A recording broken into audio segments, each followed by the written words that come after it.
J'ai 2 mots à vous dire. C'est quoi tes 2 mots? Je sais pas, j'ai pas encore réfléchi. J'ai 2 mots à vous dire. L'émission dans laquelle tout le monde fait dire quelque chose. Ouais, mais c'est pas obligé. C'est que si on veut. J'ai 2 mots à vous dire. Bonjour et bienvenue dans J'ai 2 mots à vous dire, l'émission qui sent bon le printemps, la Bretagne et la crêpe. Bienvenue dans J'ai 2 mots à vous dire. Nous sommes le 15 avril 2019 et nous enregistrons cette émission chez Parfum de Crêpe, 3 rue de la Bastille à Nantes, chez Rose Dupé. Bonjour Rose. Bonjour David. Merci de nous accueillir chez toi. On va déguster bien sûr quelques crêpes très certainement puisque j'ai senti l'odeur en arrivant tout à l'heure. Puis ton parcours aussi, un petit peu atypique. On va en parler dans quelques instants. On va échanger également avec Yves Monteil, photojournaliste, auteur du livre Police et paysages. Il nous parlera de son immersion au sein des mouvements de contestation et de la relation entre manifestants et forces de l'ordre. Nous recevrons également Dominique Rabourg, avocat de métier, premier secrétaire du Parti Socialiste en Loire-Atlantique, ex-député, ex-président de la Commission des lois à l'Assemblée nationale. Nous parlerons avec lui de jeunesse, de sécurité, de relations entre nos concitoyens et les élus et de l'actualité toute chose parce que, figurez-vous, nous enregistrons cette émission quelques minutes avant l'annonce effectuée par le président de la République en conclusion du grand débat national. Peut-être que nous aurons l'occasion de réagir à chaud. Le tout dans la bonne humeur qui caractérise J'ai 2 mots à vous dire. Et avec 2 mots pour nous livrer peut-être la sensation qui est en vous, l'état d'esprit qui est en vous. Céline, 2 mots. Printemps européen. Printemps européen. Ah oui, pourquoi pas. Florian, 2 mots. Moi j'avais solennel et grand public. Et, très bien. Ok, on valide. Qui veut jouer à 2 mots? Cécile. C'est la première fois que tu joues à 2 mots, toi. Ouais, c'est ça. J'ai que 2 mots. Tu n'as que 2 mots pour l'instant. Noir Tu et pourras... blanc. Noir et blanc. Ok, très bien. Arnaud, tu veux jouer? Crêpe au sucre. Ça sent l'appel, ça, Rose. Qui veut jouer à 2 mots? Thomas? Moi j'avais 2 mots pour caractériser mon ressenti en fait. Ouais. Donc je dirais impressionné. Impressionné. Et Impressionné par?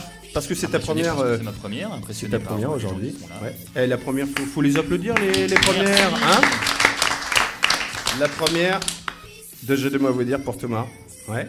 Impressionné et Flexible. flexible. Très bien. De douche. Marie-Laure, 2 mots. Moi, par rapport au lieu, je dirais les papilles et à la découverte des papilles, Ouais. de nos papilles. Et puis nos papilles vont exploser parce que nous on a goûté les crêpes et les galettes ici chez Parfum de Crêpes. Ça vaut le détour, Nathalie? Nat? Non? Qu'est-ce qu'il y a? Ouais, à la radio c'est Nat. Ouais. Oui, là. Nat? 2 mots? Non? Ok, on repasse? Très bien, on repasse. Tu ne bouges pas, on revient tout à l'heure. Voici la première invitée de cette émission. 2 mots à vous dire. L'invité de l'émission. Elle nous fait le plaisir de nous ouvrir ses portes un jour de congé, figurez-vous. Voici une atypique, battante et heureuse d'être à contre-courant. Une épicurienne aussi généreuse que ses crêpes et ses galettes. Elle dirige Parfum de Crêpes. Voici Rose Dupé. J'ai 2 mots à vous dire. L'invité de l'émission. Et on va lui poser plein de questions. On va lui poser plein de questions. Merci de nous accueillir, Rose. Bonjour. C'est un petit peu intimidé alors que tu es chez toi, en l'occurrence. Oui, mais vous êtes venu avec beaucoup de matériel. Oui, c'est vrai. On a refait un petit peu la déco. On n'a pas touché aux murs parce que les murs sont très jolis. On va en parler tout à l'heure. Dirigeante, gérante, crêpière, restauratrice, c'est quoi ton identité professionnelle? C'est tout ça à la fois, quoi. Je veux dire, c'est le plaisir de recevoir comme à la maison, le plaisir de donner, de partager. Et je sais pas. Moi. Il y a beaucoup de plaisir. On a oui, dit c'est épicurienne. C'est que ça. Ouais, et c'est toi qui nous as livré le mot épicurienne en préparant cette émission. 7 semaines pour 4 tonnes de gravats. C'est comme ça que commence l'histoire de Parfum de Crêpes. Oui, avant le. Oui, bon. Ouais, non, alors moi je commence à un endroit en particulier, mais on va remonter le temps juste après, c'est promis. Quand j'ai trouvé le lieu, c'était un bar de quartier à refaire, donc j'ai acheté le fond.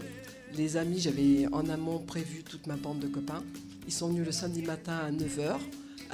Ils sont repartis 3 semaines après. Ah non, ils sont partis le soir même. On avait rempli une benne que j'avais louée avec 4 tonnes de gravats.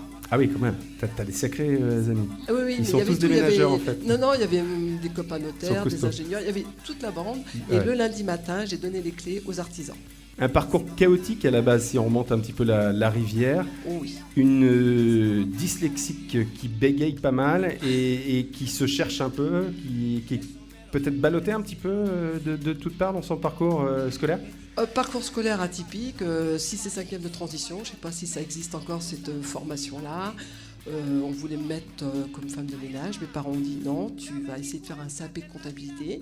Donc j'ai fait mon CAP de comptabilité et là j'ai rencontré une prof qui avait travaillé dans l'entreprise avant. Et donc j'ai happé sa compta, j'ai fait mon CAP, après j'ai fait un BP. Tu as happé sa compta? Oui, j'ai vraiment bu ses paroles. Tu t'es nourri de compta, ouais. Voilà, et j'ai compris, je comprenais 1 plus 2. T'as 2 francs, tu peux pas en dépenser 3 à l'époque. Voilà. Après j'ai fait un BP. Ça n'a pas changé. Non, sauf que c'est en euros maintenant. Ouais, c'est ça. Voilà. J'ai fait mon bac et après, par contre j'étais dyslexique, je bégayais, donc je suis rentrée dans une troupe de théâtre amateur. Et le théâtre t'a sauvé en quelque sorte. Complètement. Ouais. Et tellement sauvé, t'as tellement trouvé ton élément dans le théâtre que t'es devenu prof de théâtre quelques années plus tard pour des écoliers. J'ai créé une association de théâtre à Gaston-Serpette en primaire. Au collège Gaston-Serpette voilà. à Nantes, ouais. À l'école, pardon, Gaston-Serpette pour le coup. À l'école ouais. pendant 8 ans et après, quand ma fille est passée en 6e, j'ai continué une année. Et après, j'ai donné le flambeau à quelqu'un d'autre. Donc ça, c'était arrivé à l'âge adulte. Voilà. Et en 2008, j'ai réintégré une compagnie théâtrale, Les Trois Coups à Saint-Étienne-de-Montluc, où j'ai rencontré Marie-Laure. Et où tu pourrais rencontrer Yves Monteil, puisque c'est là qu'il réside maintenant. Vous allez peut-être discuter entre eux. Comment on vous appelle, les Stéphanois? Les Stéphanois. Les Stéphanois, en toute logique. Plus tard, tu travailles dans une banque. Alors plus tard, après, en tout cas, ton parcours scolaire. Tu deviens délégué du personnel aussi. Ça, c'était important pour toi de prendre des responsabilités? Pas du tout. C'est que j'aime bien fédérer, j'aime bien partager. Et c'est les patrons qui sont venus me voir en me disant on a besoin d'un délégué du personnel, on est plus de 50. Et j'ai dit oui, mais moi je suis pas syndiqué, puis je n'ai pas besoin. Quoi. On m'a dit non, mais avec toi. J'ai pas besoin, je suis pas. Non, on se syndique souvent quand on est ennuyé pour rester poli. Enfin bref, ils m'ont dit oui, mais toi tu arrives à dialoguer, donc s'il y avait des soucis. Voilà, donc j'ai pris le bébé, j'étais délégué du personnel, j'ai créé le CE aussi dans la même entreprise. Le comité d'entreprise. Il y a eu des licenciements économiques, on a parlé, on a développé, on a fait appel au volontariat. Et la dernière vague, on était sur 9 licenciés économiques, il y avait 7 volontaires, donc moi, et 2 désignés, mais on a fait une belle fête, quoi. Avec une envie d'entreprendre déjà qui commence à poindre. Voilà, là j'ai repris mes cours de droit et de fiscalité. Et j'ai fait une année à la CCI de Saint-Nazaire et je suis rentrée dans le notariat en expertise immobilière. Négociation, vente.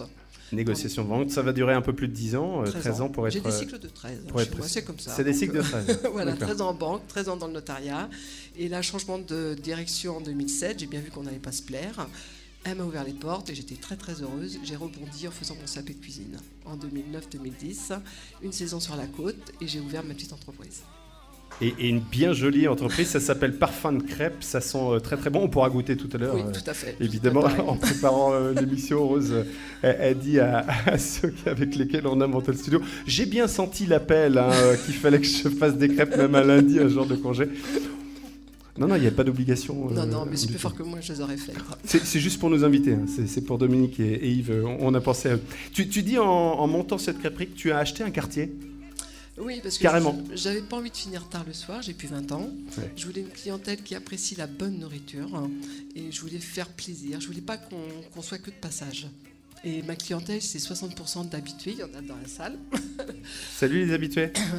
Si vous voulez réagir, bien sûr, nous donner votre préférence en crêpes et en galettes, c'est tout à fait possible. Il y a un micro près de vous. Et c'est eux qui m'ont fait vivre au départ, car je n'arrivais de nulle part. Tu n'arrivais de nulle part, c'est-à-dire tu n'avais pas fait tes preuves? J'avais pas fait un parcours de restauration de 17 ans dans la cuisine, quoi. J'ai osé à 48 ans dire halte là, je fais ce que j'aime, quoi. Il y a des gens qui ont douté de tes capacités à réussir quand on a 48 ans. Est-ce que oui, les banquiers. Des banquiers? Oh, je suis désolée. Ça m'étonnerait, ça. C'est vrai. Parce qu'on est une femme, d'abord, une femme seule qui veut entreprendre, c'est pas normal. On m'a dit plusieurs fois, mais qui va vous nourrir? Et moi, j'aurais répondu, parce que j'ai un peu de répondants, qui repasse vos chemises? Bah oui, forcément. Voilà, non, Ouais. c'est compliqué quand on est une femme Ça existe seule. encore, ça, Oui. ça existe encore. Dominique Rimbourg, en tant qu'ancien député. Mais de toute façon, Dominique, tu vas avoir l'occasion de répondre et de réagir à peu près à l'intégralité des sujets qu'on va aborder aujourd'hui, parce que ça, c'est un vrai sujet de société, ça. La question de la place des femmes en matière de légitimité à entreprendre. Ah ben, bien sûr, on est dans les stéréotypes. Et ces stéréotypes, ils ont la vie dure, la vie bien plus dure que ne peut... et les lois ont du mal à changer ça, à l'évidence. C'est un stéréotype sociologique.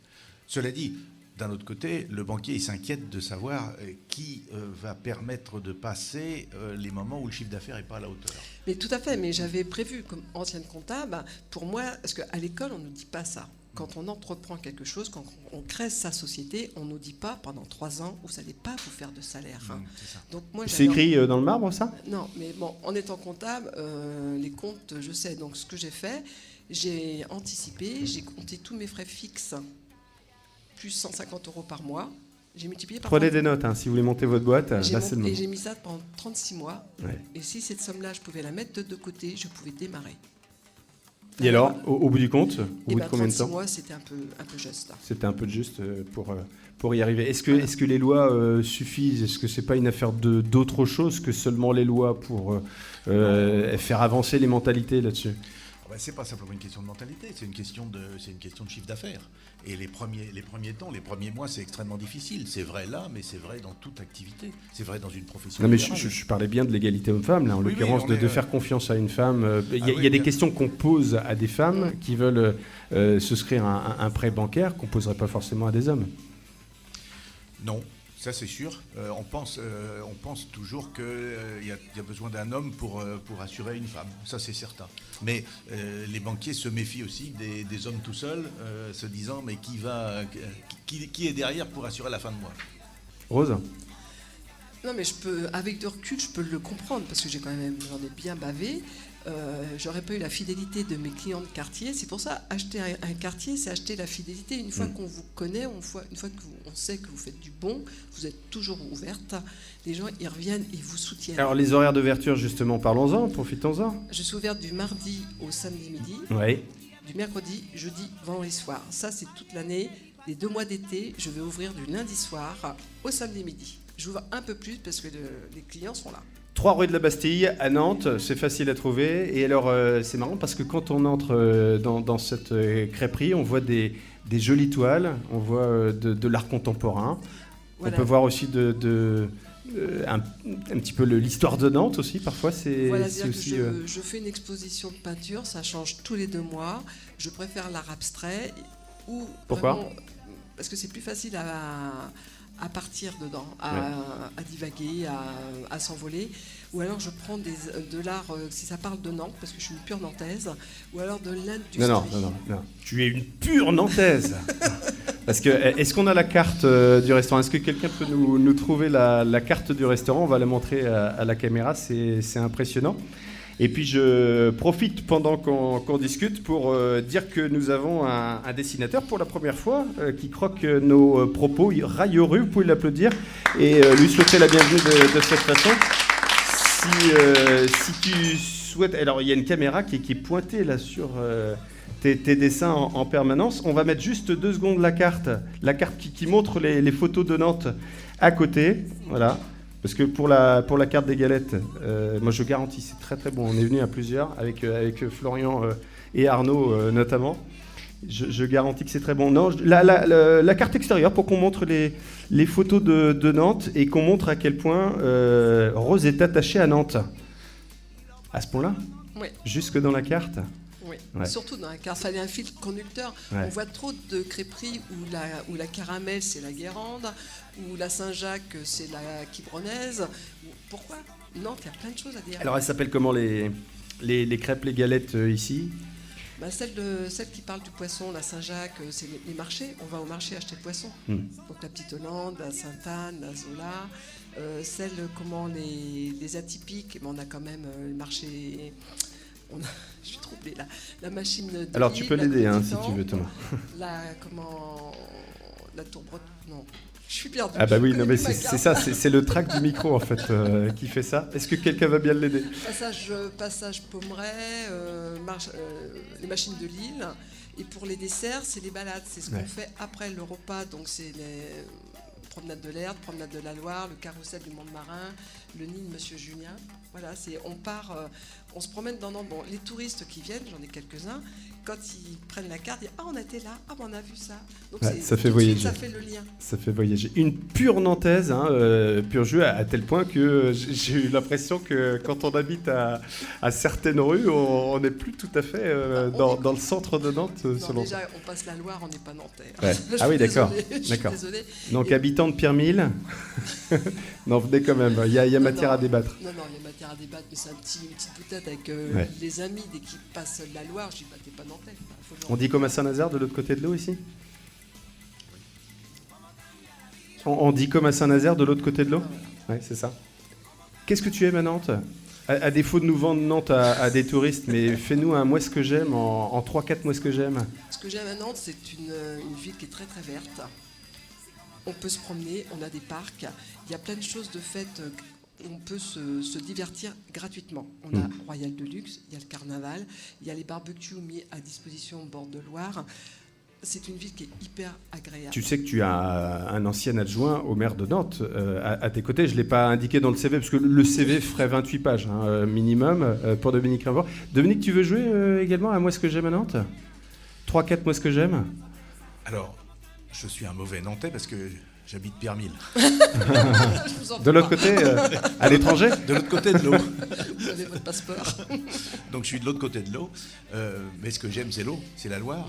C'est les bords de Loire, c'est la Divate, c'est le Tour de Lille. Voilà ce que j'aime. Alors, je suis un peu particulier, j'aime bien la Tour Bretagne.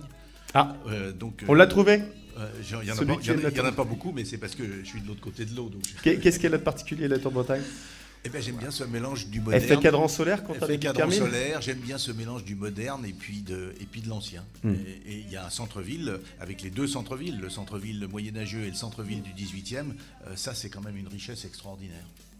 Épicurienne, joie de vivre, battante, à contre-courant aussi. Ça tombe bien parce qu'on va aborder des sujets de société dans cette émission avec Yves Monteil et Dominique Rimbourg dans quelques instants. Et je t'ai posé la question, Rose, de savoir s'il y a des sujets comme ça qui pouvaient t'inspirer dans ce qu'on va évoquer avec nos autres invités.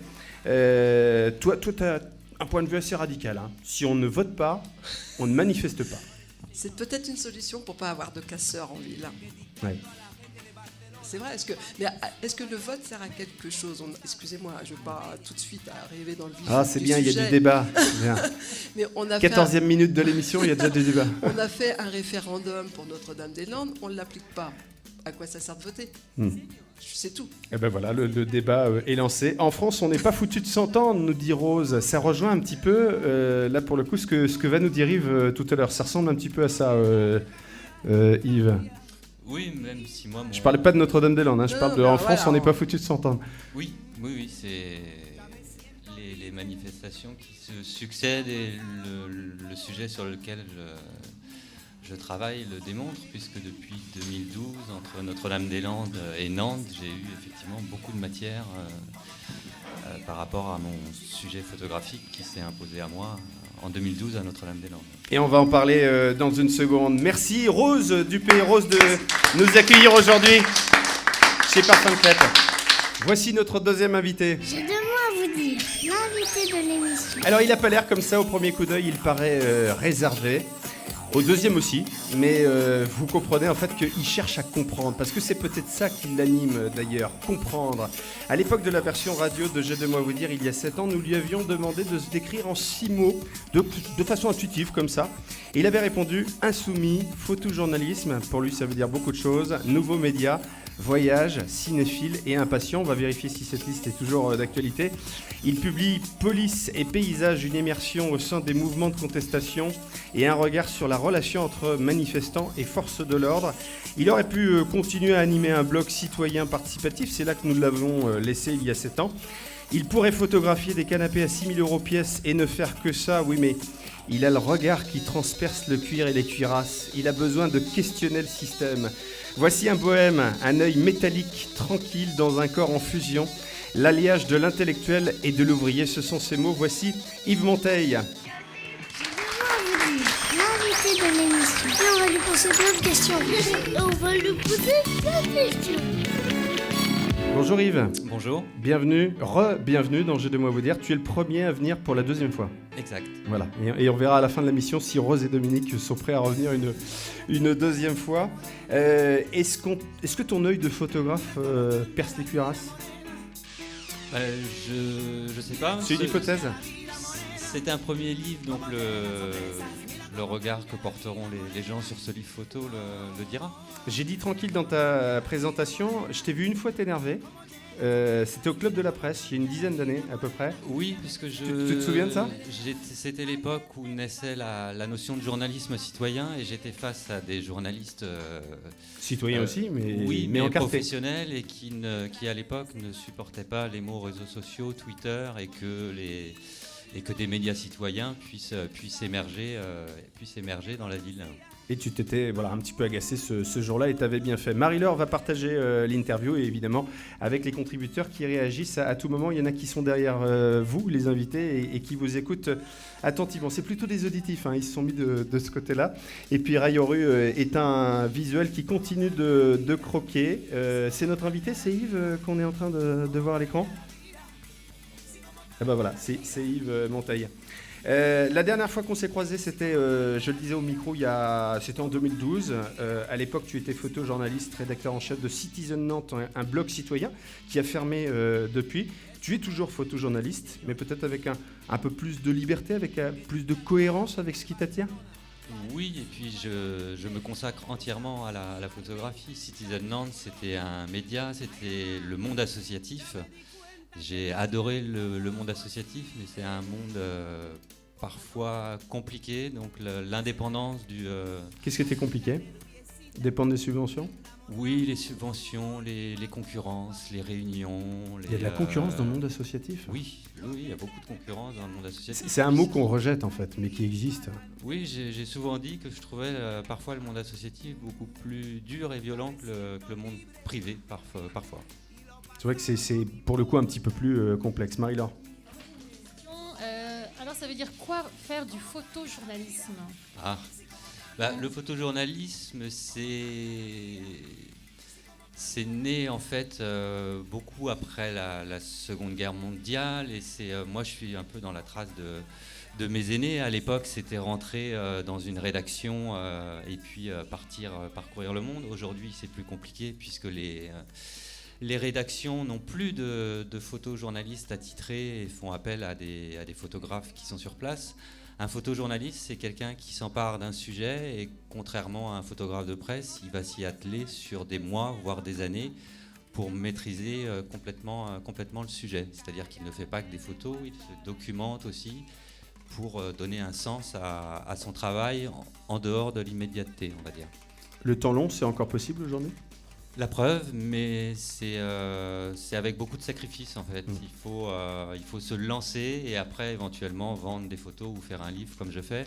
Mais la plupart des photojournalistes aujourd'hui font, comme tu l'as dit tout à l'heure, un travail photographique à côté.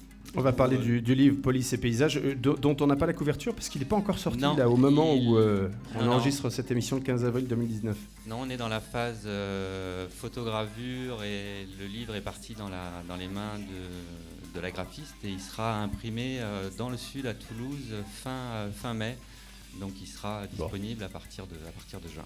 Bon, on fera le lien bien sûr sur la chaîne Réussir. Pour comprendre notre invité Marie-Laure, on va raconter plusieurs histoires. Donc on va remonter un petit peu dans le temps. Alors à 17 ans, la première confrontation avec la police.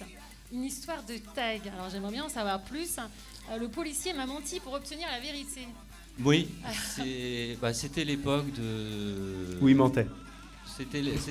Mais ça a changé depuis. C'était l'époque où du mouvement hip-hop américain et j'étais dans un tout petit village et on s'était amusé bien innocemment avec ce que les jeunes appellent aujourd'hui des blazes. On avait pris des pseudos et on s'était amusé à taguer les murs de la ville, mais mon père étant un ami du maire, je ne savais pas que le maire était aussi habilité était quelque part le premier policier de...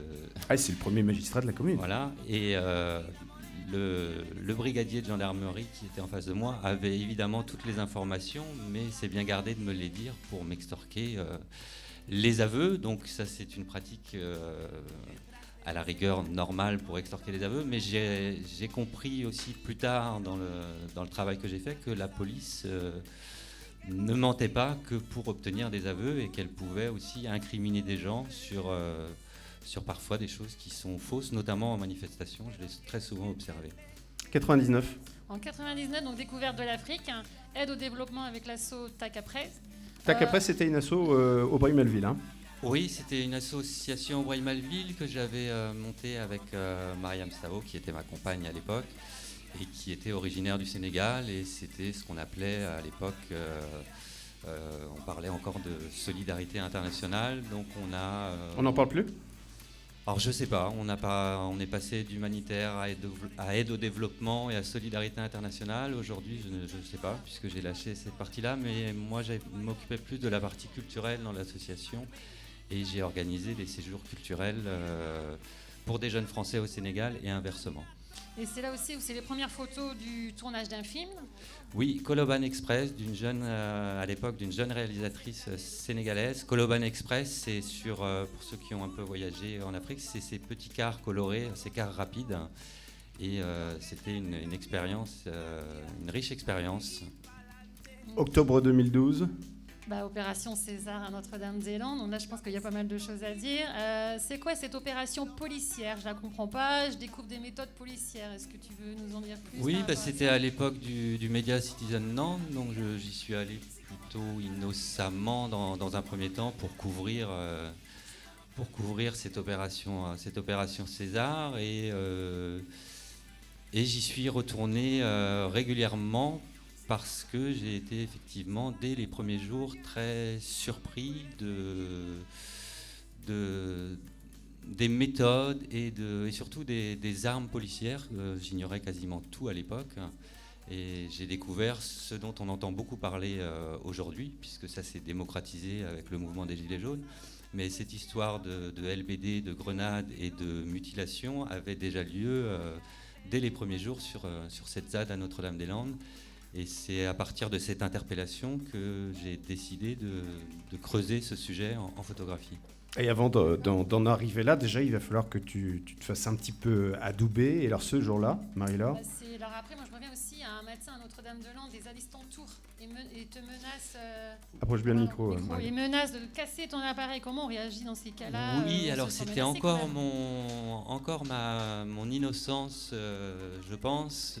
Je n'avais pas encore les tenants et les aboutissants du rapport à l'image qu'avaient les zadistes. Je l'ai compris après, et pour avoir discuté avec eux, je le conçois. Et j'ai aussi découvert bien après que l'image n'était pas du tout appréciée des policiers. Et là, par contre, ça me pose plus problème, parce qu'il faut rappeler que c'est un droit pour quiconque dans la rue. C'est-à-dire, qu'est-ce qui te fait considérer qu'ils n'apprécient pas l'image ?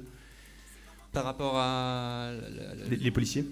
C'est que j'ai été plusieurs fois visé, menacé par des policiers qui ne supportent pas qu'un photographe soit autour d'eux, quoi. J'ai été visé en 2012 par un tir de flashball exclusivement parce que j'étais photographe.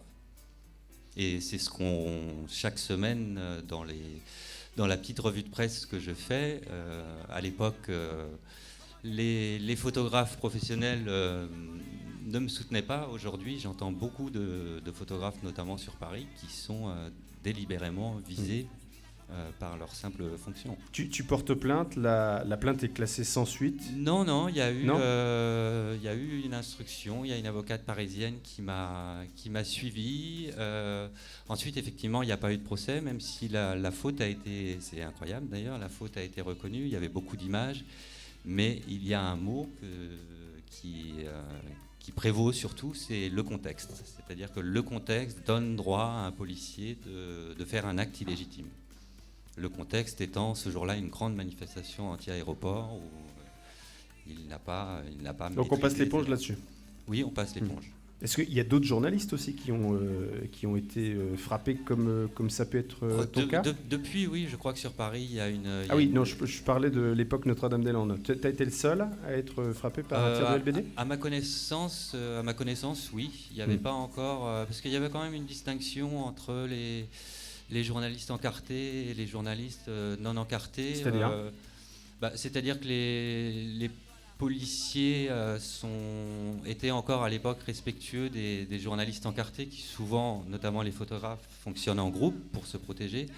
Moi, étant indépendant, j'étais ce jour-là un peu plus isolé et je pense que c'est ce qui a fait que j'ai été visé, quoi. Si j'avais été Donc là, pour le coup, tu étais un peu considéré comme appartenant au camp d'en face, en quelque sorte. Les journalistes encartés sont regroupés, donc un peu protégés, c'est ce qu'on entend de tes propos. Oui, et puis ça aurait alors que les journalistes non encartés se font plus particulièrement acceptés par les zadistes.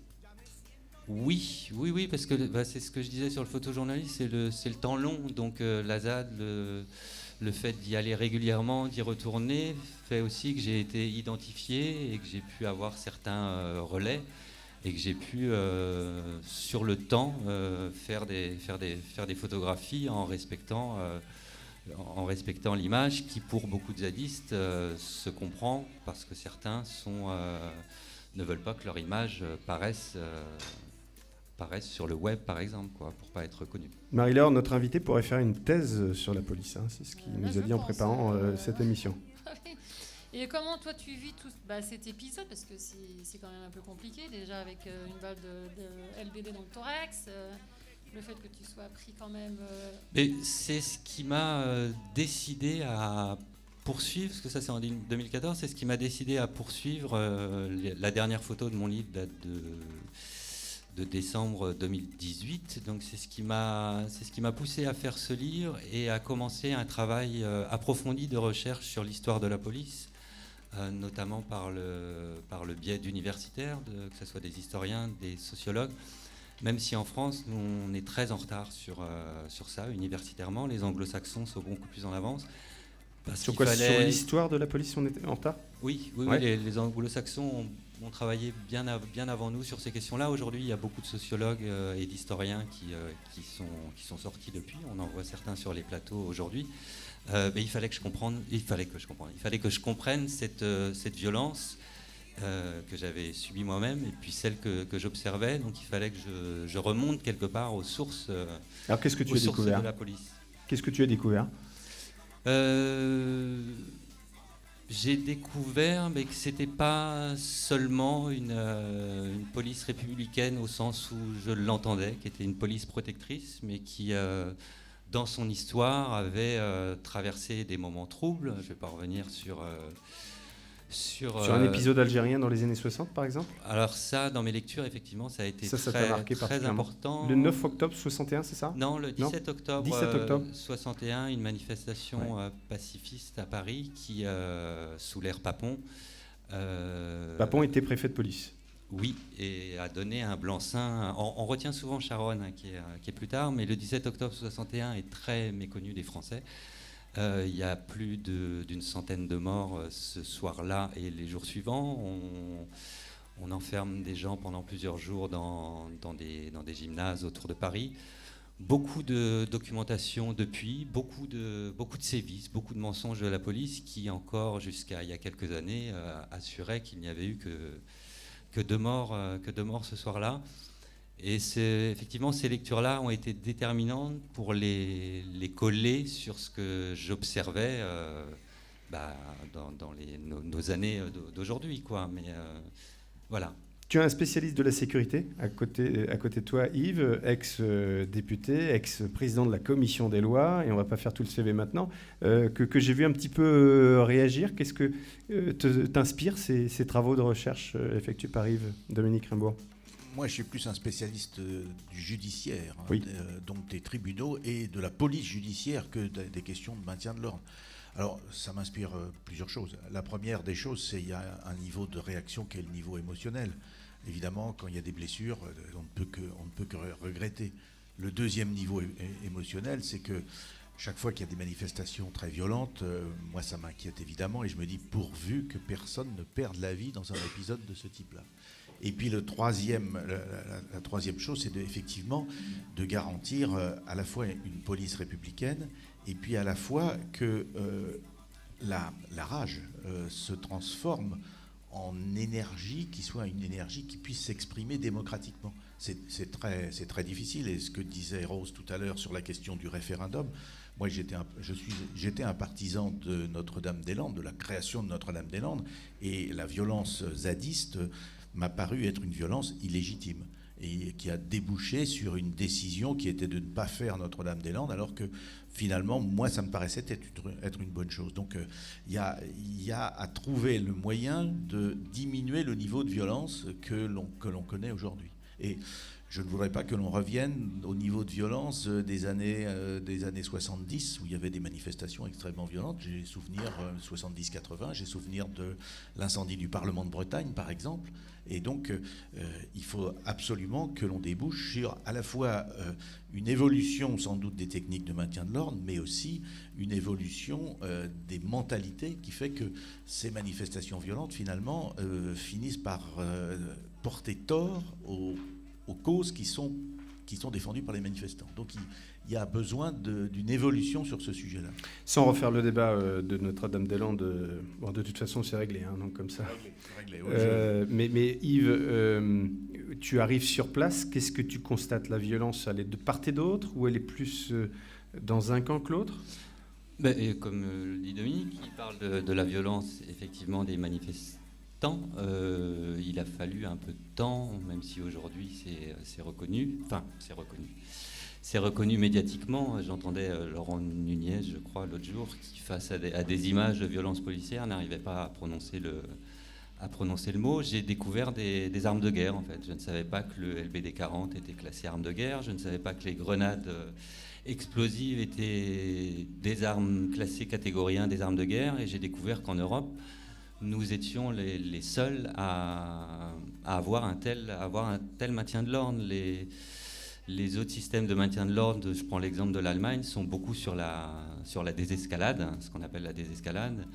Et en France... C'est-à-dire on accepte de moins s'armer, malgré un répondant qui peut être important en face. C'est pas forcément qu'on est moins violent ou moins armé, mais avant d'entrer en contact, on est dans la discussion, on informe les manifestants sur d'éventuels mouvements, on communique avec les manifestants. Et ça n'existait pas à Notre-Dame-des-Landes? Ah non, ça n'a jamais existé. Les fameuses sommations, ouais. Les sommations d'usage sont devenues très très rares à Notre-Dame-des-Landes dès les premières heures. Mais c'est principalement l'armement qui a été longtemps expérimenté dans les quartiers populaires, qui est arrivé sur Notre-Dame-des-Landes après, quoi. Réaction des contributeurs. Céline? Oui, c'est des réactions par rapport au parcours de Yves. J'ai l'impression que la répression a été assez contre-productive, puisqu'en fait, elle a généré un travail très, très poussé sur les violences policières. Donc c'est intéressant de voir que la violence, en fait, amène à autre chose. Et justement, cette autre chose, est-ce que le fait de donner à voir comme ça de manière aussi pacifique, parce que l'image est pacifique, enfin je veux dire, on ne va pas mourir en lisant ou en regardant les photos. Est-ce que ça peut... On peut être choqué, on peut être heurté. D'ailleurs, je vais vous proposer de réagir aux photos qu'Yves a apportées. Si vous voulez les faire circuler, je vois que c'est le cas. Pardon, Céline. Et est-ce que ça peut être amener à plus de paix, en tout cas à mettre le sujet de manière plus visible et puis à changer les pratiques? Est-ce que Yves, tu as un espoir à ce niveau-là? Moi, ce livre est vraiment fait pour...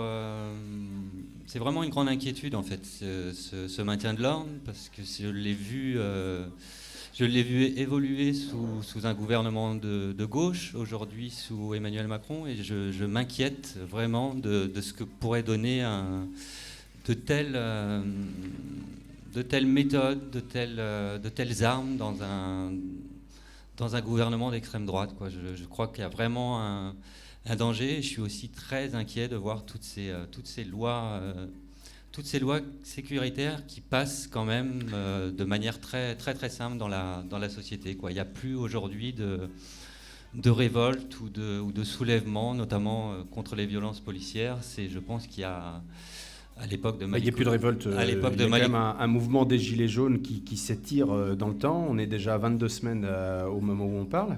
Oui, mais je me souviens que... Enfin, j'étais petit, mais je me souviens que Malik Oussekine avait soulevé des foules les jours suivants. Aujourd'hui, ce qui m'inquiète, c'est cette banalisation et cette militarisation de nos vies, quoi. Alors, la loi anti-casseurs, justement, parlons-en, Marie-Laure. C'est ce que j'avais posé comme question. Que penses-tu de la loi anti-casseurs ? Cela semble être une bonne chose que de légiférer sur les manifestations pour éviter de discréditer les revendications. C'est toujours un peu pareil, hein. Ça me fait penser aussi aux lois antiterroristes qui, à peine promulguées, sont appliquées à des manifestants, hein. Je pense à la manifestation de la COP21 sous l'état d'urgence, où dès le lendemain, on était déjà à assigner des militants, alors qu'au départ, cette loi a été faite contre les terroristes. La loi anti-casseurs, c'est pareil. J'étais, c'est marrant, ce week-end... voir la manifestation à Nantes avec mon amie qui est éditrice, qui n'avait pas encore vécu de manifestation. Et sous nos yeux... Et alors, il paraît que ça pique les yeux la première fois. Oui, enfin pas là, parce que c'était une petite manifestation, mais il y a eu quand même un fait qui s'est déroulé sous nos yeux. Des hommes de la BAC, c'est-à-dire de la brigade anticriminalité, dont on pourrait dire un mot, parce que ces gens-là ne sont pas formés pour le maintien de l'ordre, ont interpellé un jeune de mineur de 14 ans qui avait dans sa poche un masque anti-poussière. Et ils se sont empressés de lui mettre sur le nez. Et je pense que cet enfant de 14 ans aujourd'hui doit être fortement menacé, puisqu'il est passible non plus d'une amende comme avant, mais d'une peine éventuellement lourde, puisqu'il avait un masque qui est susceptible de lui masquer le visage. Et c'est ce que j'ai beaucoup observé dans les images que j'ai vues notamment à Toulouse, où les policiers sont à la chasse au masque. Les fouilles aux abords des manifestations, l'interdiction de manifester pour des personnes considérées comme étant dangereuses, casseurs-payeurs, la dissimulation du visage. Est-ce que ça, ce sont des bonnes choses dans la loi anti-casseurs, selon toi ? Et je voudrais savoir si Dominique Rimbourg voterait, s'il était député aujourd'hui, cette loi. Si c'est décidé par un préfet, je trouve ça très dangereux, parce que le préfet de Loire-Atlantique peut très bien dire « Monsieur Monteil, demain vous restez chez vous, on n'a pas envie que vous soyez en manifestation ». Il n'y a pas de critères. Il n'y aurait pas eu de décision judiciaire pour me dire pour trouver une raison que je n'aille pas manifester. C'était ça le danger de cette loi anti-casseurs, quoi. Et c'est ce que j'observe beaucoup, c'est qu'en fait on n'a qu'une envie, c'est que les gens ne descendent plus dans la rue, et on fait tout pour qu'ils ne descendent plus dans la rue, et on criminalise en fait un mouvement qui au départ a des aspirations ou des revendications politiques. Aujourd'hui, si vous regardez vous écoutez des médias mainstream, les mouvements Gilets jaunes, et même on peut revenir à la ZAD, les questions politiques sont très en arrière. On est potentiellement tous casseurs aujourd'hui. De la bouche de Castaner, être dans une manifestation où il y a de la casse, c'est aujourd'hui quasiment être menacé, et je trouve ça dangereux. Mitterrand avait aboli cette loi anti-casseurs en 81, qui était née dans les années 70, après 68. Je pense qu'il avait bien raison, et je trouve dangereux qu'on y revienne. Dominique Rimbourg, c'est un vrai casse-tête de se prononcer sur une telle loi aujourd'hui ? Alors, oui, c'est un casse-tête. Cette question-là est une des questions les plus difficiles à résoudre. L'équilibre entre le maintien de l'ordre et la liberté. Alors, elle est en partie résolue aujourd'hui, parce que la loi anti-casseurs a été cassée, justement, par le Conseil constitutionnel, qui a considéré que la possibilité pour le préfet de prononcer des interdictions de manifester n'était pas constitutionnelle. Avec cette nuance qui est importante, c'est qu'il n'a pas dit en principe le préfet ne peut pas. Il a dit, compte tenu de la façon dont la loi est rédigée, il n'y a pas de garantie suffisante qui permette d'assurer qu'on ne sort pas de la Constitution. C'est-à-dire que c'est pas une position de principe. Et donc on peut, à la limite, on pourrait y revenir en écrivant les choses différemment. Alors c'est une vraie question. Je pense que la difficulté, c'est que une partie de la difficulté vient de la lenteur relative de la réaction judiciaire. Si on veut, confier uniquement au juge judiciaire la possibilité de prononcer des interdictions, il faut qu'il puisse le faire assez vite. Or, nous avons un appareil de justice qui est très lent et qui est en grande souffrance. On me dit aussi, parce que j'ai un peu interrogé à droite et à gauche en prévision de cette émission, on me dit aussi que en Allemagne, effectivement, les techniques sont des techniques différentes, mais que les moyens policiers sont beaucoup plus importants. Et qu'une partie des difficultés du maintien de l'ordre français sont liées au fait qu'il n'y a pas suffisamment à la fois d'effectifs et de moyens pour résister. C'est ce que ça changerait des choses, c'est ce Yves qu'on m'indique. Je sais pas. Plus de personnes, en tout cas, sur moins de tension, moins de pression sur quelques épaules, on va dire. Non, je pense qu'il y a des corps de police qui n'ont rien à faire dans le maintien de l'ordre. Je parlais de la BAC tout à l'heure. Je pense que c'est un gros problème de prendre des policiers qui ne sont pas formés à ça et de les lâcher dans des manifestations. Réaction Arnaud, et je voudrais vous entendre réagir sur les photos que Yves nous a apportées, qu'on va peut-être pouvoir montrer à l'écran. Rayoru, qu'est-ce que ça représente, le manifestant ? Le manifestant devient casseur automatiquement. Voilà, ça c'est le regard de Rayoru. Arnaud ? Une question et une remarque également à Yves. Comme vous suivez quand même des manifestations depuis longtemps, vous n'avez pas envie de demander aux manifestants et aux forces de police de faire preuve un peu d'humour, d'avoir des manifestations un peu plus rigolotes, parce que franchement, de temps en temps, on pourrait aussi, avec l'humour, avoir une manière de se faire connaître. Un exemple ? Moi, j'ai le souvenir, alors c'est pas de l'humour, parce que quand on ferme une entreprise comme Mamers, et c'était l'entreprise Seb, où les femmes de Mamers, qui était essentiellement une entreprise de femmes, s'étaient toutes allongées sur le sol. Et le photographe de la presse quotidienne dans lequel je travaillais à l'époque avait fait des photos assez remarquables. Il y a des manières de manifester qui sont autres que, alors dans les deux camps, de se taper dessus. Vous n'avez pas des fois envie de leur dire souriez un peu et faites autrement, et avoir envie de leur donner des idées? Souriez, vous êtes filmé par Yves Monteil. J'ai beaucoup croisé paradoxalement sur la ZAD et lors des manifestations contre la loi travail, on pourrait parler de créativité chez les manifestants et de manifestations festives. Ça existe du côté manifestant, oui, un peu moins évidemment du côté des policiers, mais là on parle les policiers sont plutôt en réaction de la manifestation qui se déroule en phase 2 aussi. Oui, mais là on parle de violence, etc. Mais une manifestation j'en ai vécu beaucoup effectivement, mais c'est souvent très festif et très joyeux avant les épisodes de violence. Ça existe encore, la créativité, notamment de ce qu'on appelle la tête de cortège. Céline ? C'est pour revenir sur la question des moyens. Qu'est-ce que tu penses, Yves, des polices lycéennes, c'est-à-dire ce qui est déployé maintenant comme moyen pour protéger les lycées. Les polices lycéennes. Oui, c'est-à-dire que maintenant on va avoir des forces armées dans l'enceinte des lycées. Oui, d'accord. Ça a commencé à se déployer en Seine-Saint-Denis. Voilà. C'est pas forcément des armes en tant que telles. Mais la présence policière dans les établissements scolaires. Moi, ça m'inquiète. J'ai pas envie que la France s'américanise. Qui veut réagir sur les photos ? Décrivez-nous une photo ou deux. Il est fermé, je crois, le micro, Cécile. Voilà, s'il est orange, il est fermé. Bonjour, Cécile. Alors, envoyez un intermittent pour Cécile. Florian, montre-nous peut-être les photos et Moi, surtout j'avais une décrivez-nous. question esthétique. Pourquoi, Yves, le noir et blanc plutôt que la couleur ? C'est une bonne question. Le livre, enfin, une bonne question. Le livre a été longtemps tout en couleur, et c'est la rencontre avec une amie éditrice, puisque le livre va être auto-édité.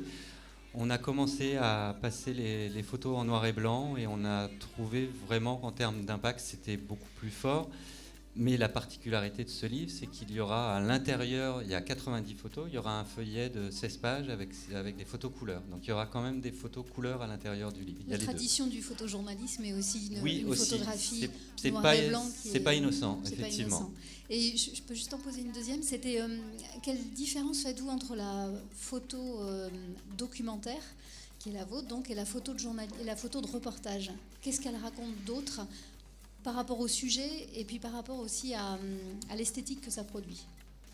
Photo documentaire, photo reporter, la nuance est minime. On pourrait plutôt faire une distinction entre photo documentaire et photo de presse, quoi. Le photographe de presse va au bout de la rue envoyer sa photo à une agence, à une rédaction, et ce que va devenir la photo lui échappe. C'est fini le temps où les photographes étaient dans les salles de rédaction à discuter très longuement, cigarette au bec, avec le rédacteur en chef. Aujourd'hui, on envoie ses photos au bout de la rue, et puis peu importe ce que deviennent les photos, ou pire encore, quand elles arrivent dans des agences, les photos peuvent se retrouver pour un photographe 3 mois plus tard pour faire la une de l'Express avec un titre qui n'a rien à voir avec la photo qui a été faite.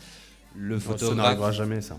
Si, j'ai des exemples, mais le photographe documentaire est plus proche quelque part de ses photographies et les tient jusqu'au bout pour pas que le sens soit dévoyé. Florian, une photo qui t'a marqué, une photo apportée par Yves. Décris-la nous avant qu'on la montre tout à l'heure. En fait, c'est une photo et en même temps, je me pose la question de savoir si la violence policière n'est pas liée au fait qu'ils chantent beaucoup moins bien que les manifestants. Parce que là, on voit les manifestants en fait qui chantent. Et je voudrais savoir si les policiers chantent aussi bien. Ils ne chantent pas. Alors montre-nous la photo, on va la montrer à la caméra. Alors sur cette photo, c'est intéressant parce que c'est... je me souviens plus, ça doit être pendant la loi travail. Ce n'est pas des manifestants en fait qui sont là, c'est des gens qui se retrouvent nassés, ce qu'on appelle une nasse, c'est-à-dire qu'ils se retrouvent bloqués. On est le long de la ligne de chemin de fer, là, au niveau du miroir d'eau. Et ils sont avec des enfants qu'on ne voit pas sur l'image, et ils sont en train de demander au CRS de reculer, puisqu'ils sont acculés face à... Ça aurait pu être très dangereux d'ailleurs ce jour-là. Donc ils ne sont pas en train de chanter, ils sont en train d'essayer de vouloir dépasser ce cordon, parce qu'ils se sont retrouvés malgré eux bloqués. Et je pense que c'est aussi ça que j'ai observé dans les méthodes policières, c'est qu'à la rigueur, peu importe qui est en face, quoi. La plupart des jeunes que je connais qui ont été touchés au LBD à Nantes, à l'œil, certains n'étaient pas manifestants. C'est un peu la technique, et la France est assez forte, elle l'a utilisé ça beaucoup dans son passé. C'est un peu toucher quelqu'un au hasard pour terroriser les autres. Et de noyer Nantes sous des lacrymogènes, ça ne gêne pas la police, en fait. C'est pas très gênant, parce que ça montre que tout le monde tout le monde est concerné, en fait, quoi. À la base, tu as peur de la police ? Oui, on peut dire ça. Ouais. Et tu soignes ta peur ou tu l'enrichis encore davantage? Parce que ça doit être terrifiant certaines fois. Que tu dis ça a failli être extrêmement grave ce jour-là, comme ça a dû être le cas à d'autres reprises. Non, c'est vraiment, quelque part, le livre, c'est pour prévenir. C'est vraiment pour prévenir de ce qui pourrait nous arriver, quoi. Et de dénoncer aussi les violences policières et cette fameuse j'arrive pas à dire. Militarisation. Voilà. Militarisation de la société, selon toi, Cécile. Juste une question toujours sur ces photos qui circulent. Est-ce qu'elles sont recadrées? Est-ce qu'il y a un travail ou est-ce qu'il y a un travail photographique qui est fait après coup pour essayer de lui faire porter un message, dire quelque chose, un point de vue? Alors recadré parfois légèrement, mais sur les. Tu es en train de dire qu'il fait un travail à charge? Non, elles sont parfois recadrées légèrement, mais pas pour changer le sens. Ça serait l'inverse du photojournalisme. Après, il y a un traitement qui est opéré par le photographe, un traitement léger avec un logiciel de traitement d'image qui s'appelle Lightroom. Et après, comme là, on est dans la conception et la réalisation d'un livre, il y a une étape importante qui s'appelle la photogravure et qui est là et mise dans les mains de professionnels qui, lui, traitent l'image pour qu'elle puisse suivre toute la chaîne jusqu'à l'impression. Et ça, le photographe tout seul, chez lui, ne peut pas le faire. Une autre photo, Florian, qui t'a marqué? En fait, On avait besoin d'un œil clair, on a choisi Florian. Celle-ci, par exemple, où en fait on voit 4 policiers qui courent. En fait, ils sont en tenue civile. En bas, ils ont juste le casque. C'est pour qu'on les reconnaisse. Alors, à l'époque, on voyait leur visage. Maintenant, vous ne les verriez plus comme ça. C'est les forces de la BAC dont je parlais tout à l'heure, qui se sont complètement anonymisés depuis et qui portent tous une cagoule. J'ai fait des photos récemment. La BAC, brigade anticriminalité, qui intervient dans les manifestations pour faire ce qu'ils appellent eux-mêmes du saut de dessus. C'est-à-dire qu'ils interpellent, souvent de manière, pour l'avoir observé, de manière indiscriminée. C'est les chiffres que vous entendez le soir. À Nantes, 37 interpellations. Généralement, il n'y a quasiment aucun, pour reprendre ce mot qui pour moi n'est qu'une construction médiatique de casseurs, mais ils interpellent. Ça va loin quand même, ça doit irriter un paquet d'internautes qui t'écoutent là, ce que tu dis, parce que des casseurs, il y en a, on les voit aux images de nos confrères. Oui, mais on ne voit plus que ça. On ne voit plus que ça, et quand je parle de... Et donc les interpellations ne seraient pas des casseurs selon toi? Ah non, là, cette interpellation-là, comme le jeune que j'ai vu ce week-end, les casseurs, ce qu'on appelle les black box, sont organisés pour ne pas se faire interpeller. C'est généralement la personne qui ne court pas assez vite qui est interpellée, à 95% des cas. Une autre photo, une troisième et dernière photo peut-être, Florian? Troisième et dernière photo. Non, moi je trouve que la police est plutôt bienveillante sur celle-ci. Alors, approche bien le micro. Puisqu'elle vient de prévenir en fait le coup de soleil qui guette, je pense, le manifestant. Alors, celle-ci, ça serait pas la couverture du livre, ça, en prévision, parce que je l'ai beaucoup vu, celle-ci. C'est pas la couverture du livre, ce sont les fameux véhicules blindés de la gendarmerie dont on nous a tant rabattu les oreilles, qui sont arrivés à Paris sur les manifestations des Gilets jaunes et qui sont plus là pour impressionner, car elles ne font pas grand-chose en fait. C'est vraiment visuellement très, très impressionnant, et c'est des véhicules que l'on ne voyait pas dans les manifestations en France, qui étaient réservés aux opérations extérieures, notamment je pense à Mayotte, etc. Et dans les difficultés de maintien de l'ordre rencontrées par le gouvernement à Paris, ils ont décidé de mettre sur les Champs-Élysées ces véhicules-là, mais qui étaient à Notre-Dame-des-Landes bien avant, oui. Comment se prépare une photo comme ça? Tu passes par là, tu as de la chance, tiens, c'est rigolo de prendre cette photo, ou ça s'anticipe? Comment ça finit dans la boîte? Non, celle-là, elle est prise en un quart de seconde. Je traverse la route et je me bloque au centre. Mais la comédienne joue très très bien quand même. Oui, c'est une cousine à toi? Non, c'est un jeune homme. Non, c'est un jeune homme. C'est un jeune homme. Bon. C'est un jeune homme aux cheveux longs. Les cheveux longs concernent aussi les hommes. Mais non, c'est un quart de seconde. Il n'y a pas des moments où on peut être tenté de scénariser un peu une photo, de dire tiens, décale-toi un petit peu. Ah non, sur des terrains de maintien de l'ordre, c'est impossible. Non, c'est pas possible. C'est pas envisageable. Merci Yves. Thomas. Deux petites questions à Yves. Ouais. On a le sentiment d'un travail très solitaire en fait du photojournaliste. Est-ce que, au contraire, tu travailles avec d'autres photojournalistes en réseau, dans d'autres villes qu'à Nantes? Parce qu'on parle aussi beaucoup de Nantes. Nantes est assez stigmatisée. Alors je rebondis sur ce que disait. Alors que pourtant il se passe rien à Nantes. C'est pas qu'il se passe rien, mais il se passe des choses, mais il se passe aussi des choses ailleurs. Et en fait, Nantes est très stigmatisée sur justement ce rapport à la violence, à la police, aux manifestations. L'actualité parle évidemment en sa défaveur, mais est-ce que ailleurs ça bouge aussi dans ce sens-là, ou c'est différent? Alors sur les photojournalistes indépendants, on est très solidaires. On regarde beaucoup le travail des uns et des autres. Et notamment depuis les manifestations parisiennes et en France, maintenant que plusieurs dizaines d'entre nous avons été touchés par des armes policières, il y a une solidarité qui est existante. Après, le photojournaliste travaille bien sûr de manière solitaire jusqu'au moment, comme c'est le cas en ce moment, de la fabrication d'un livre, où là, il faut s'ouvrir à tous les autres tous les autres métiers. Je parlais de photogravure, je parlais de graphiste, je parlais d'Escourbiac qui sera l'imprimeur. On est obligé aussi de s'ouvrir à d'autres corps de métier. Conclusion de cette première partie. Alors, je me tourne vers Rose et Dominique qui ont le privilège de pouvoir conclure l'interview des autres invités. Qu'est-ce que ça vous inspire, ce qu'on évoquait là à l'instant avec Yves Monteil? On n'est pas foutu de s'entendre, Rose. C'est comme ça qu'on a démarré tout à l'heure. On a parlé beaucoup des manifestants, mais on ne parle pas après de la casse et des gens qui ont subi la casse. On a parlé beaucoup de la police, même. On en parle beaucoup quand même dans les médias. Oui, parce que moi, je ne sais pas si vous venez le vendredi soir dans les quartiers, on voit des fourgonnettes d'entreprises qui viennent mettre sur toutes les grandes vitrines des grands morceaux de bois pour éviter que ça casse. Bon, moi, je pense aux gens qui viennent se promener en ville le samedi matin.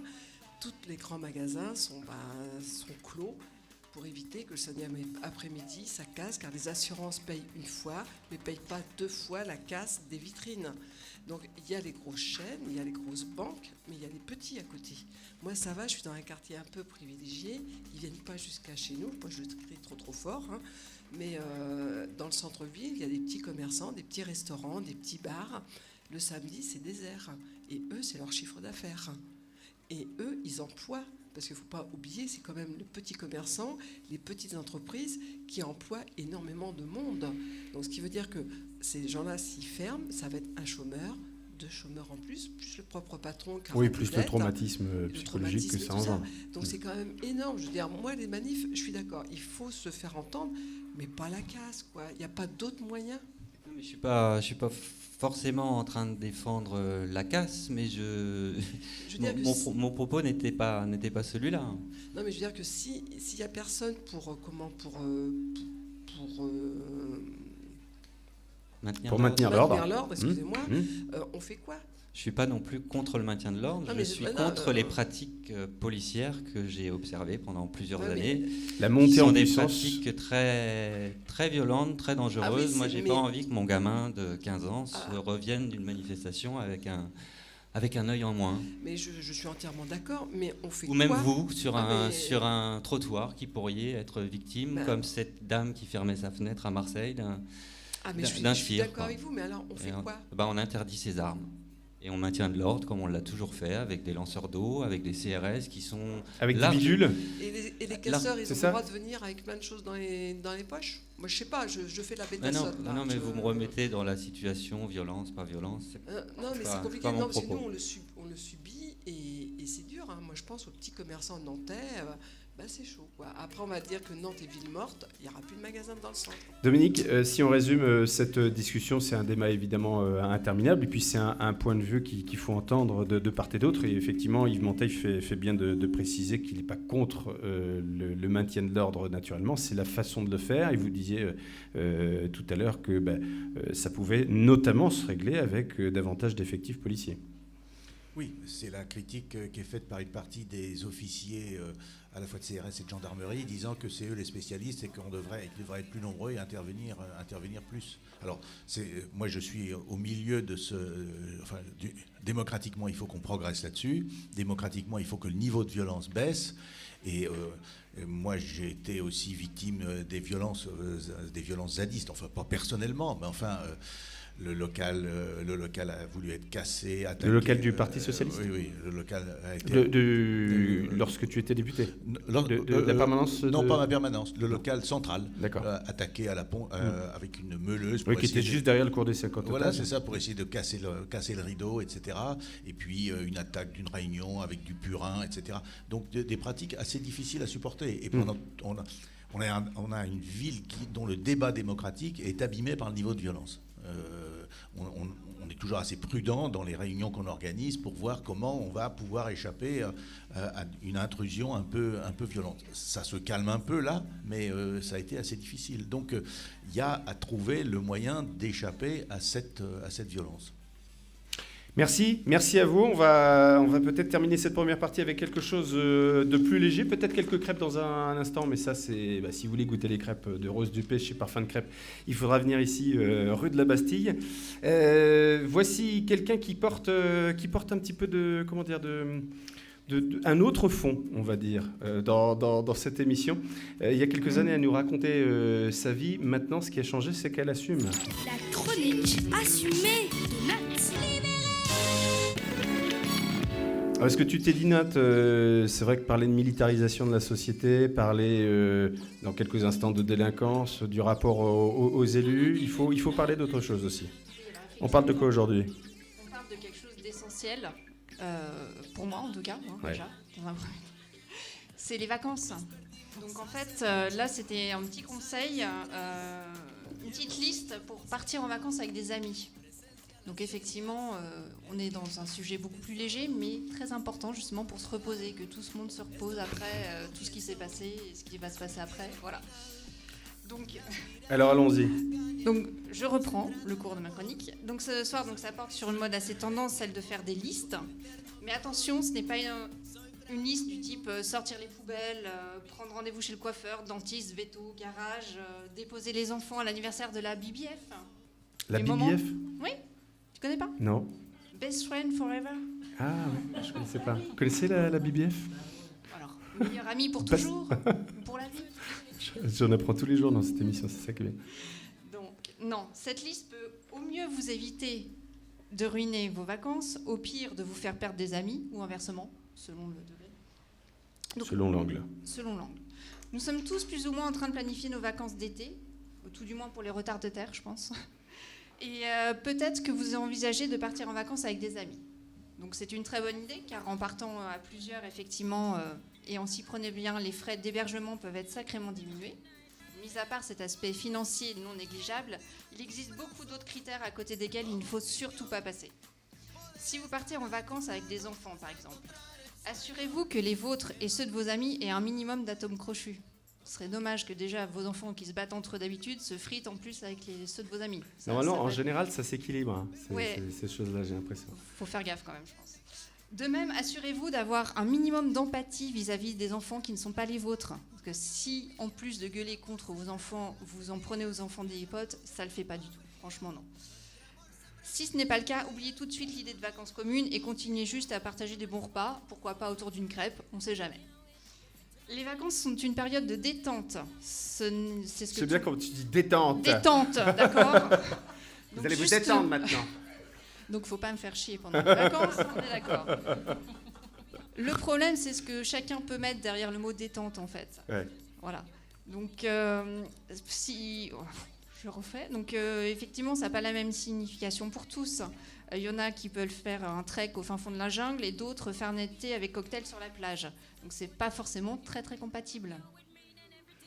Donc, Certes. petit conseil, donc essayez de partir avec des personnes avec qui vous partagez le même fonctionnement. Apéro, sieste, temps calme pour bouquiner le livre de Dominique Rimbourg.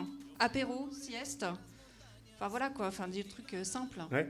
Ouais. C'est varié en fait tes vacances. Bah écoute, c'est l'essentiel, non Non. Écoute, pourquoi tu voulais faire quoi? Non, vas-y. Mais si vous êtes plutôt du genre marmotte, évitez de partir avec des potes insomniaques ou des enfants de potes insomniaques. C'est pareil, debout à 4h du mat, c'est un peu tôt quand même. Si vous kiffez les barbecues, évitez de partir avec vos copains véganes. Oui. D'ailleurs, pourquoi que des barbecues? Les crêpes, c'est très bien aussi.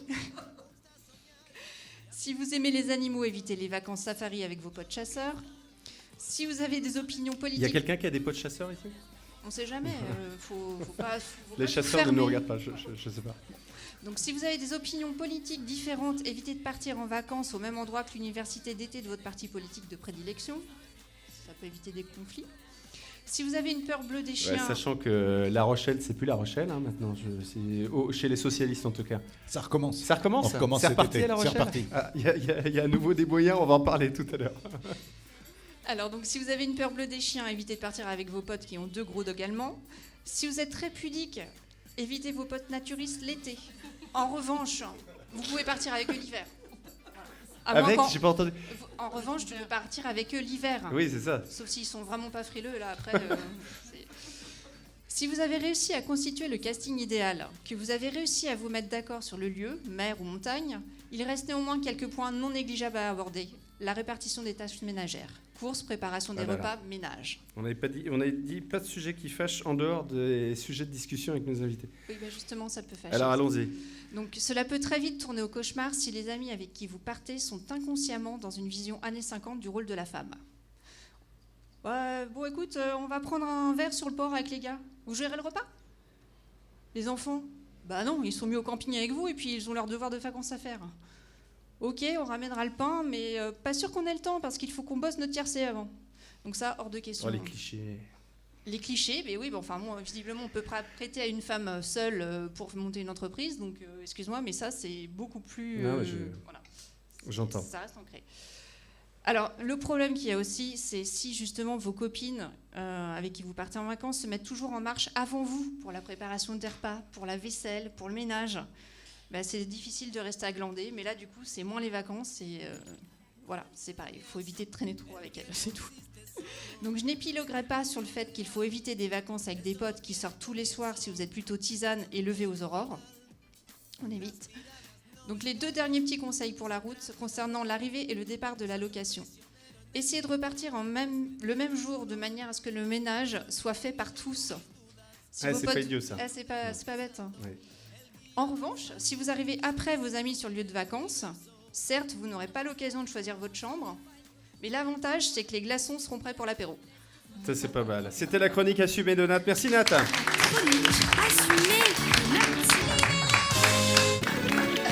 Et on va goûter les crêpes. Dans un instant, nous recevons Dominique Rimbourg. À tout de suite. J'ai 2 mots à vous dire. Ça vous plaît comme émission? Alors, restez avec nous.